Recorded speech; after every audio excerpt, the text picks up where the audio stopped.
ഇല്ലാത്ത ചികിത്സാരേഖ ആവശ്യപ്പെട്ട് ഇൻഷുറൻസ് നിഷേധിച്ച ഇൻഷുറൻസ് കമ്പനി പരാതിക്കാരനെ 2,26,269 രൂപ നഷ്ടപരിഹാരം നൽകാൻ വിധിച്ച് ഉപഭോക്തൃ കമ്മീഷൻ. എടവണ്ണ സ്വദേശി മുളങ്ങാടൻ മുഹമ്മദ് റാഫി ബോധിപ്പിച്ച പരാതിയിലാണ് ജില്ലാ ഉപഭോക്തൃ കമ്മീഷന്റെ വിധി. ആരോഗ്യ ഇൻഷുറൻസ് പോളിസി എടുത്തിരുന്ന പരാതിക്കാരൻ മഞ്ചേരിയിലെ സ്വകാര്യ ആശുപത്രിയിൽ അഡ്മിറ്റ് ചെയ്ത് ചികിത്സ നേടി. തുടർന്ന് ഇൻഷുറൻസ് ആനുകൂല്യത്തിനായി സമീപിച്ചപ്പോൾ നിഷേധിച്ചു. ഇൻഷുറൻസ് പോളിസി എടുക്കുമ്പോൾ നിലവിലുണ്ടായിരുന്ന രോഗവിവരം മറച്ചുവെച്ചുവെന്നും ചികിത്സാരേഖകൾ ഹാജരാക്കിയില്ലെന്നും പറഞ്ഞാണ് ഇൻഷുറൻസ് നിഷേധിച്ചത്. ഇൻഷുറൻസ് പോളിസി എടുക്കുന്നതിന് മുൻപ് ചികിത്സ നേടിയ രോഗം നേരത്തെ ഉണ്ടായിരുന്നതായി ഒരു രേഖപ്രകാരവും കണ്ടെത്താനായിട്ടില്ലെന്നും ഇല്ലാത്ത ചികിത്സാരേഖകൾ ആവശ്യപ്പെട്ട് ഇൻഷുറൻസ് നിഷേധിച്ച കമ്പനിയുടെ നടപടി സേവനത്തിലെ വീഴ്ചയാണെന്നും കണ്ടെത്തിയാണ് കമ്മീഷന്റെ ഉത്തരവ്.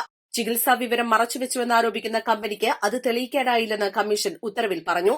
പരാതിക്കാരന്റെ ചികിത്സാ ചെലവ് 1,21,269 രൂപയും നഷ്ടപരിഹാരമായി 1,00,000 രൂപയും കോടതി ചെലവായി 5,000 രൂപയും പരാതിക്കാരന് നൽകാനാണ് കെ മോഹൻദാസ് പ്രസിഡന്റും പ്രീതി ശിവരാമൻ, സി വി മുഹമ്മദ് ഇസ്മായിൽ എന്നിവർ അംഗങ്ങളുമായുള്ള കമ്മീഷന്റെ ഉത്തരവ്. ഒരു മാസത്തിനകം ഉത്തരവ് നടപ്പാക്കിയില്ലെങ്കിൽ 9% പലിശയും നൽകണം. East live, Malappuram.